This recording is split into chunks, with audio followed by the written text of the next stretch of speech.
Hello students, welcome to my YouTube channel. आज हम class +2 physics chapter electromagnetic induction का एक इम्पोर्टेंट टॉपिक कवर करने जा रहे हैं। ये टॉपिक है लेंज लॉ का। ये लॉ हमें इंड्यूस करंट की डायरेक्शन के बारे में बताता है कि जो करंट कैरिंग कॉइल्स में जो करंट इंड्यूस होता है उसकी डायरेक्शन क्या होती है। तो बेसिकली ये लॉ हमें इंड्यूस करंट की डायरेक्शन के बारे में ही बताता है। तो शुरू करते हैं। According to this law, the induced current will appear in such a direction that it opposes the change that produces.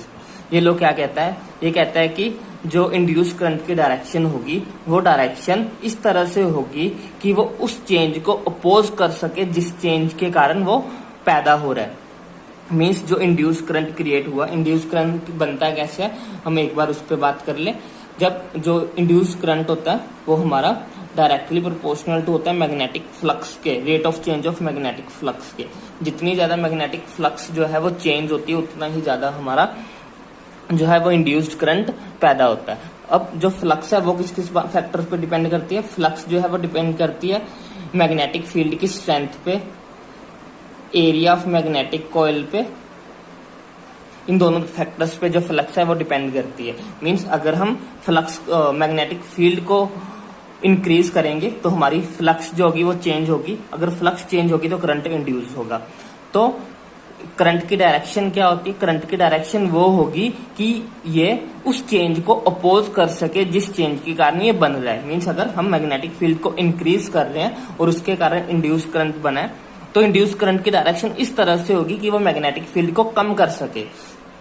तो इंड्यूस करंट की डायरेक्शन हमेशा ऐसी डायरेक्शन होती है जिसमें वो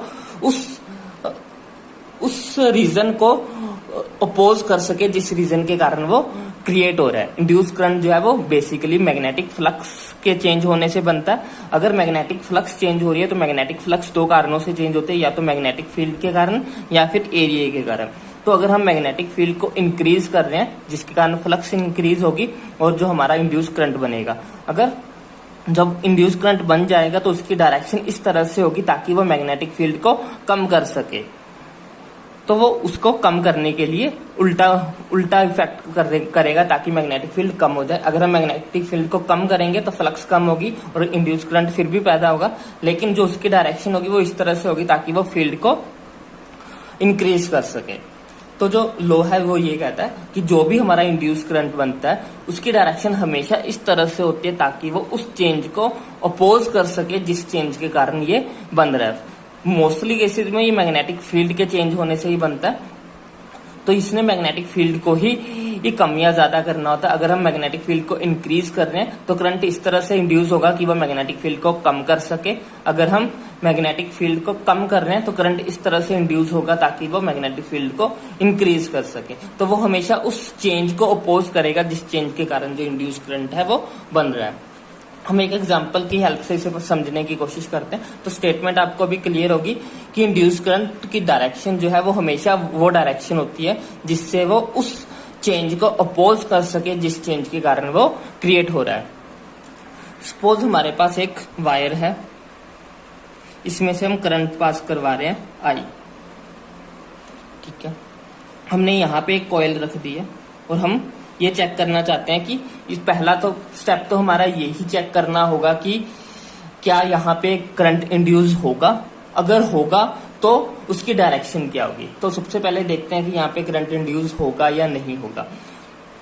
तो करंट इंड्यूस कब होता है? जब फ्लक्स में चेंज होता है। तो हमें पता है कि जो स्ट्रेट वायर जब उसमें से हम करंट को फ्लो करवाते हैं तो मैग्नेटिक फील्ड का जो एक्सप्रेशन होता है अकॉर्डिंग टू द बायस-सावर्ट्स लॉ वो होता है μ0/4 पाई इंटू 2I/A।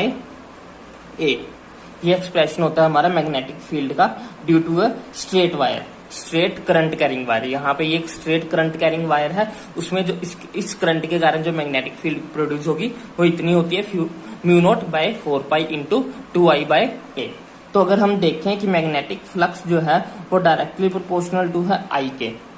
मीन्स अगर करंट इंक्रीज होगा तो हमारी जो फ्लक्स है वो भी इंक्रीज होगी, और अगर हमारा करंट डिक्रीज होगा तो हमारी फ्लक्स जो है वो भी सॉरी जो हमारी मैग्नेटिक फील्ड है वो भी डिक्रीज होगी। यहाँ पे ये मैग्नेटिक फील्ड का सिंबल है, सॉरी मेरे से मुंह से गलती से फ्लक्स निकला।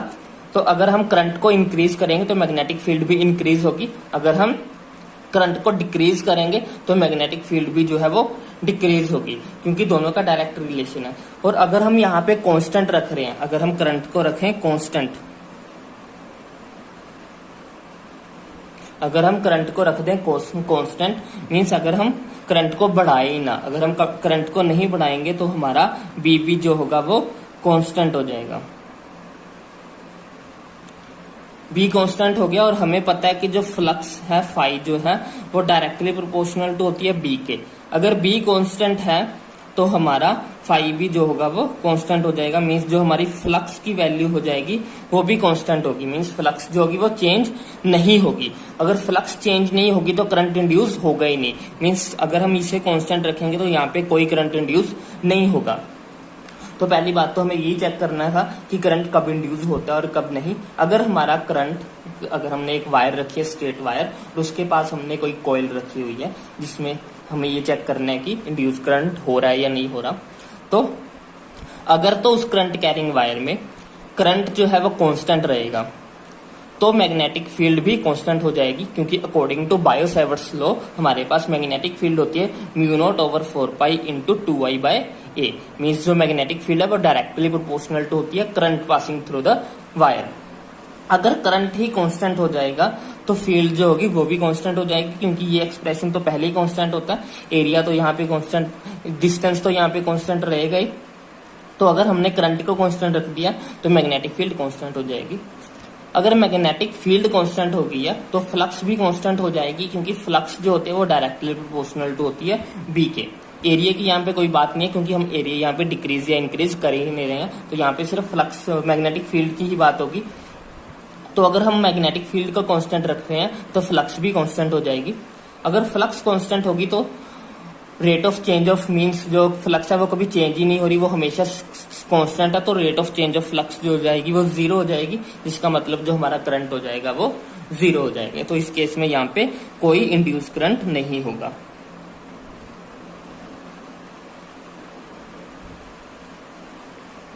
तो जब तक करंट कांस्टेंट रहेगा तब तक हमारा जो कॉइल है उसमें हम कोई भी करंट जो है उसमें इंड्यूस नहीं होगा। अब सेकंड केस पढ़ते हैं।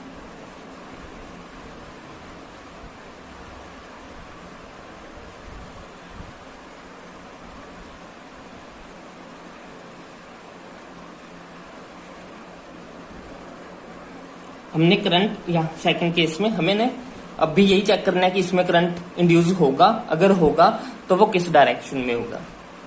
सबसे पहले हमें यहाँ पे दिया है कि जो करंट है वो इंक्रीज हो रहा है, लगातार जो करंट है वो इंक्रीज हो रहा है, वो कांस्टेंट नहीं है।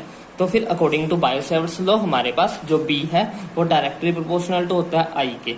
अगर हम यहाँ पे कह रहे हैं कि जो करंट है वो इंक्रीज हो रहा है तो बी भी जो होगी वो इंक्रीज होगी, मैग्नेटिक फील्ड जो है वो इंक्रीज होगी। अगर मैग्नेटिक फील्ड इंक्रीज हो रही है तो हमें पता है कि जो फ्लक्स होती है वो डायरेक्टली प्रोपोर्शनल टू होती है बी के, जो मैग्नेटिक फ्लक्स होते हैं वो डायरेक्टली प्रोपोर्शनल टू होगी मैग्नेटिक फील्ड के। अगर मैग्नेटिक फील्ड इंक्रीज हो रही है तो फ्लक्स भी जो होगी वो इंक्रीज होगी।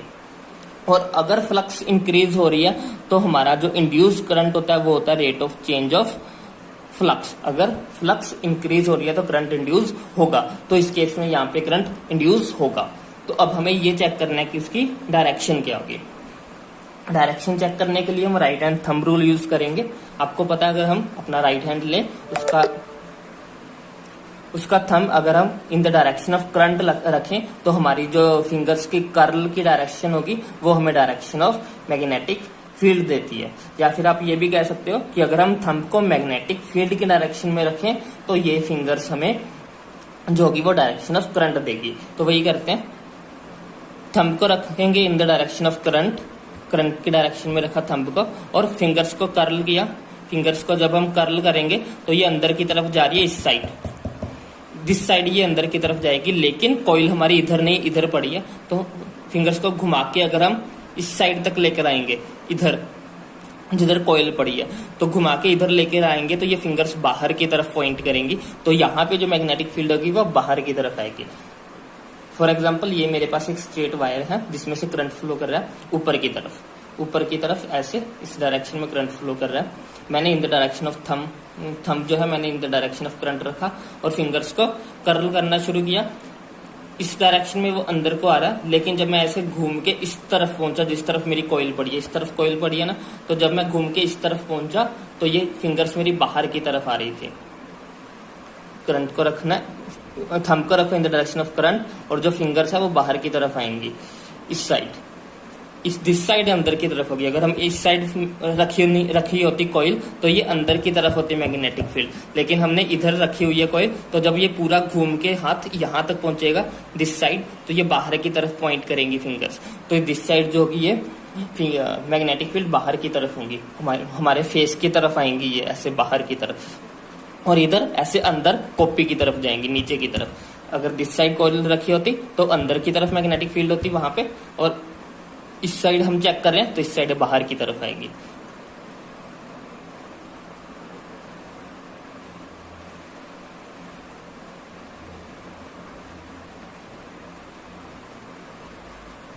बाहर की तरफ हमें जब मैग्नेटिक फील्ड को अंदर की तरफ दिखाना होता है तो हम उसे क्रॉस से रिप्रेजेंट करते हैं, जब हमें अंदर की तरफ दिखाना होता है, और जब हमें बाहर की दिखाना होता है तो हम उसे एक सर्कल की फॉर्म में शो करते हैं। तो ये एक रिप्रेजेंटेशन है, बस आप समझ लो कि जब हम अंदर की तरफ मैग्नेटिक फील्ड दिखानी होती है, मीन्स अगर हमें यहाँ दिखानी होती तो हम यहाँ पे क्रॉस लगाते हैं कि यहाँ पे अंदर की तरफ है मैग्नेटिक फील्ड, यहाँ बाहर की तरफ है तो बाहर की तरफ दिखाने के लिए हम सर्कल्स लगाते हैं। तो अब यहाँ पे मैग्नेटिक फील्ड है बाहर की तरफ, और मैग्नेटिक फील्ड क्या हो रही है, इंक्रीज हो रही है। अकॉर्डिंग लेंज लॉ हमें क्या कहता है, लेंज लॉ हमें कहता है कि जो करंट इंड्यूस होगा उसकी डायरेक्शन इस तरह से होगी ताकि वो उस चेंज को अपोज कर सके जिस चेंज के कारण वो पैदा हो रहा है। तो यहाँ पे इंड्यूस करंट किस चेंज के कारण पैदा हो रहा है, due to the change in magnetic field. तो यहाँ पे ये मैग्नेटिक फील्ड के चेंज होने से पैदा हो रहा है। मैग्नेटिक फील्ड हो क्या रही है, यहाँ पे बढ़ रही है, तो जो इंड्यूस करंट होगा वो क्या चाहेगा, मैग्नेटिक फील्ड हो जाए कम।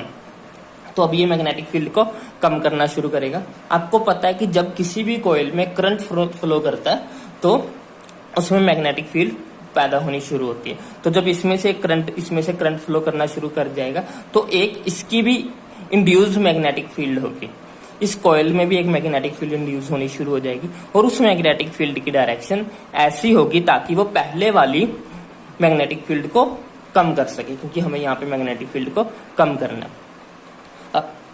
ओरिजिनल वाली जो हमारी जो पेरेंट मैग्नेटिक फील्ड है वो बाहर की तरफ आ रही है।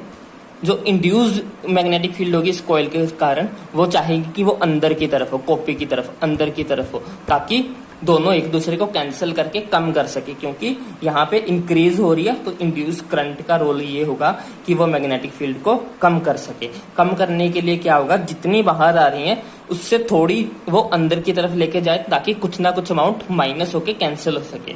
तो अगर ये बढ़ रहा है, मैग्नेटिक फील्ड बढ़ रही है और बाहर की तरफ आ रही है, तो इंड्यूस करंट ऐसे बनेगा ताकि जो इस इंड्यूस करंट के कारण मैग्नेटिक फील्ड बनेगी वो अंदर की तरफ बने, ताकि इफेक्ट थोड़ा कम हो सके। तो अंदर की तरफ कैसे बनेगी, आप अपने थंब को रखो in the direction of magnetic field. हमें मैग्नेटिक फील्ड अंदर की तरफ बनानी है, तो थंब को रख दो in the direction of field, और फिंगर्स को देखो कि वो किस तरफ घूम रही है, उसमें ही डायरेक्शन हमारी करंट की डायरेक्शन होगी। तो फिंगर्स ऐसे घूम रही हैं क्लॉकवाइज, तो हमारी ये डायरेक्शन होगी करंट की। एक बार फिर से एक्सप्लेन कर रहा हूँ। हमने रखी है वायर में से हमने करंट आई को फ्लो किया जो कि इंक्रीज हो रहा था।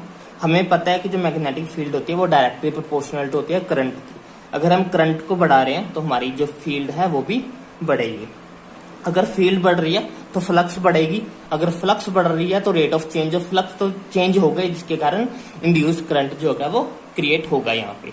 अब लेंज लॉ हमें क्या कहता है कि इंड्यूस करंट हमेशा उस डायरेक्शन में होता है जो डायरेक्शन उस चेंज को अपोज कर सके जिस चेंज के कारण ये बन रहा होता है। यहाँ पे किस चेंज के कारण इंड्यूस करंट पैदा हुआ, मैग्नेटिक फील्ड में चेंज के कारण, और वो चेंज कैसा है, वो इंक्रीज हो रहा है। तो अब ये जो करंट बनेगा वो क्या चाहेगा, ये फील्ड कम हो जाए। और ये फील्ड को कम कैसे करेगा, जो इसकी खुद की मैग्नेटिक फील्ड होगी वो ये इससे उल्टी डायरेक्शन में लगाएगा ताकि ये कम हो सके। जिस डायरेक्शन में ये मैग्नेटिक फील्ड है उससे उल्टी डायरेक्शन में ये वाला करंट अपनी मैग्नेटिक फील्ड लगाएगा जिसके कारण वो कम हो। तो मैग्नेटिक फील्ड बाहर की तरफ थी, पहले बाहर की तरफ आ रही थी, लेकिन अब इंड्यूस करंट अपनी जो मैग्नेटिक फील्ड बनाएगा वो अंदर की तरफ बनाएगा ताकि दोनों की डायरेक्शन उल्टी अपोजिट हो सके। तो हमने क्या किया, हमने अपने थंब को रखा in the direction of magnetic field और फिंगर्स को कर्ल किया। जब हम फिंगर्स को कर्ल करेंगे, जिस डायरेक्शन में हमारी फिंगर्स घूमेंगी वही डायरेक्शन करंट की होगी, तो इस डायरेक्शन में हमारा करंट होगा, क्लॉकवाइज हमारा करंट जो है वो करंट की डायरेक्शन होगी, तो इस डायरेक्शन में हमारा इंड्यूस करंट इंड्यूस होगा। आई होप आपको समझ में आया होगा। एक और एग्जांपल करते हैं।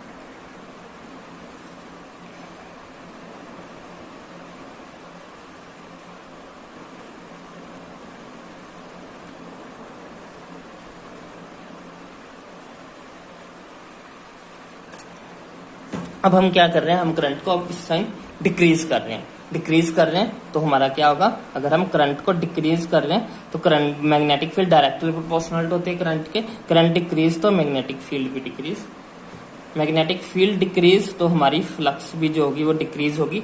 Means rate of change of flux हो रहा है, मीन्स हमारा करंट इंड्यूस होगा, लेकिन किस डायरेक्शन में होगा ये हमें चेक करना पड़ेगा।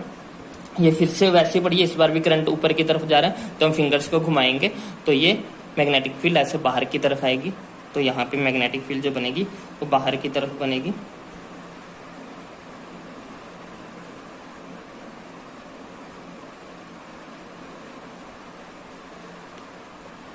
अब इंड्यूस करंट की डायरेक्शन क्या होगी, डायरेक्शन हमेशा वो होगी ताकि वो उस चेंज को अपोज कर सके जिस चेंज के कारण वो हो रहा है।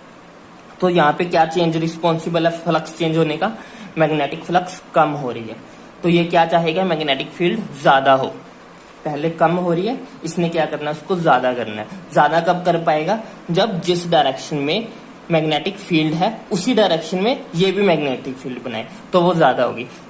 इसने ये नहीं कि कम या ज्यादा ही करनी होती, इसने बस उस चेंज को रोकना होता है, उस चेंज को अपोज करना होता है जिस चेंज के कारण ये बन रहा है। जैसे यहाँ पे इंक्रीज हो रही थी तो इसने डिक्रीज कर दी, यहाँ पे डिक्रीज हो रही है तो अब ये इंक्रीज करेगा। ये चाहेगा कि अब मैग्नेटिक फील्ड इंक्रीज हो, डिक्रीज ना हो। तो इंक्रीज कब होगी, जब ये वाली मैग्नेटिक फील्ड और जो इस कॉइल की मैग्नेटिक फील्ड होगी वो दोनों एक ही डायरेक्शन में होगी, तब ये इंक्रीज होगी। अब हमारी जो ओरिजिनल बी है वो बाहर की तरफ आ रही है मैग्नेटिक फील्ड। अब इस करंट, इस कॉइल के कारण जो फील्ड बनेगी वो भी चाहेगी कि वो बाहर की तरफ आए। तो अंगूठे थंब को रखो in the direction of field आनी थी बाहर की तरफ, और फिंगर्स को कर्ल करो, फिंगर्स जा रही है एंटी क्लॉकवाइज, तो ये हमारा करंट की डायरेक्शन होगी।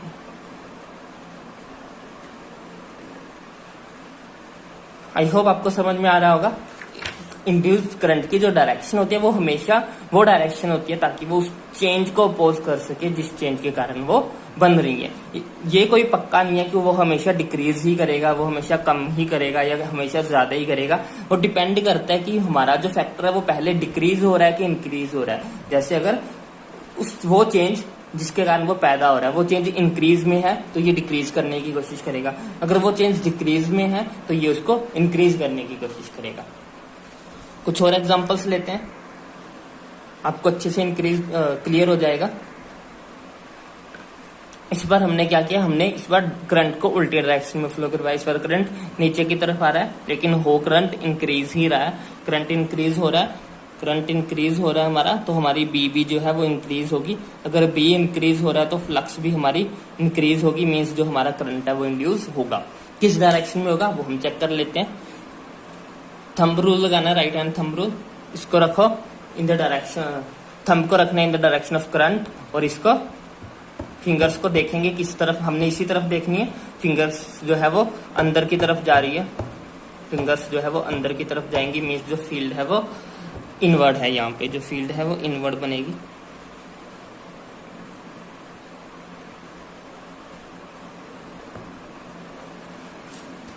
अब हमें ये चेक करना है इंड्यूस करंट की डायरेक्शन क्या होगी। फील्ड अंदर की तरफ आ रही है, फील्ड हो क्या रही है, इंक्रीज हो रही है, तो ये इंड्यूस करंट क्या चाहेगा, फील्ड कम हो जाए। कम होने के लिए क्या करना पड़ता है, करने के लिए जिस डायरेक्शन में ओरिजिनल फील्ड होती है उसके उल्टी डायरेक्शन में से अपनी फील्ड क्रिएट करनी पड़ेगी। ओरिजिनल फील्ड अंदर की तरफ है तो ये अपनी फील्ड बाहर की तरफ लगाएगा, तो अंगूठे को रखो बाहर की डायरेक्शन में और फिंगर्स को करो कर्ल, ये हमें देगा in the direction of current. तो फिंगर्स किधर जा रही है, फिंगर चल रही है एंटी क्लॉकवाइज, तो हमारा ये ऐसे ऐसे करके करंट घूमेगा। बड़ा आसान है, अगर आपको कंसेप्ट क्लियर है तो आप कुछ भी कर सकते हो। अगर हम इसको इस बार करंट को डिक्रीज करेंगे तो थंब को रखो in the direction of current, और मैग्नेटिक फील्ड जो है वो अंदर की तरफ जाएंगी फिर से, तो मैग्नेटिक फील्ड अंदर की तरफ बनी। अब मैग्नेट करंट जो है वो डिक्रीज हो रहा है, मींस मैग्नेटिक फील्ड भी जो होगी वो डिक्रीज होगी, और इंड्यूस करंट अब क्या चाहेगा कि मैग्नेटिक फील्ड इंक्रीज हो जाए। इंक्रीज कब होती है, जब दोनों सेमी डायरेक्शन में होंगी। तो अब ये अंदर की तरफ है, तो इस करंट के कारण जो मैग्नेटिक फील्ड होगी वो भी अंदर की तरफ ही होनी चाहिए। तो थंब को रखो अंदर की तरफ और फिंगर्स को करो कर्ल, ये हमें देगा डायरेक्शन ऑफ करंट। ये कौन सी डायरेक्शन है, ये क्लॉकवाइज डायरेक्शन है, मींस करंट जो है वो इस साइड को घूमेगा।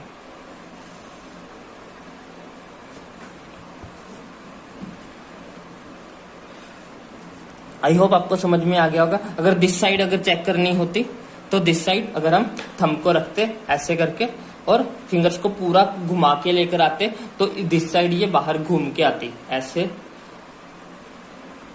हमारा जो करंट है वो ऐसे फ्लो कर रहा है। और अगर हम घुमा के पूरे हाथ को लेकर आते तो ये यहाँ आउटवर्ड आती, बाहर की तरफ आती। तो इस साइड जो है ये बाहर आउटवर्ड होती, मैग्नेटिक फील्ड जो है वो आउटवर्ड होनी थी इस साइड। तो इंक्रीज हो रहा है तो करंट क्या चाहेगा कि मैग्नेटिक फील्ड डिक्रीज हो। अगर ये बाहर की तरफ आ रही है तो करंट के कारण जो फील्ड बनेगी वो अंदर की तरफ बनेगी। तो थंब को रखो अंदर और कर्ल करो फिंगर्स, ये हमें देगा डायरेक्शन ऑफ करंट। तो इस साइड ये उल्टी डायरेक्शन में घूमेगा, उसके उल्ट। अगर इस साइड ये ऐसे घूम रहा है तो इस साइड ये ऐसे ऐसे घूमेगा, एक साइड पे क्लॉकवाइज एक साइड पे एंटी क्लॉकवाइज, क्योंकि डायरेक्शंस उल्टी है, इधर अंदर है इधर बाहर की तरफ है। आई होप आपको ये टॉपिक अच्छे से क्लियर होगा। अब चलते हैं अगर मैग्नेट्स का केस हो हमारे पास, और मैग्नेट के केस। अगर आपको वीडियो पसंद आई है तो इसे लाइक करें, शेयर करें और चैनल को जरूर सब्सक्राइब करें। Thanks for watching.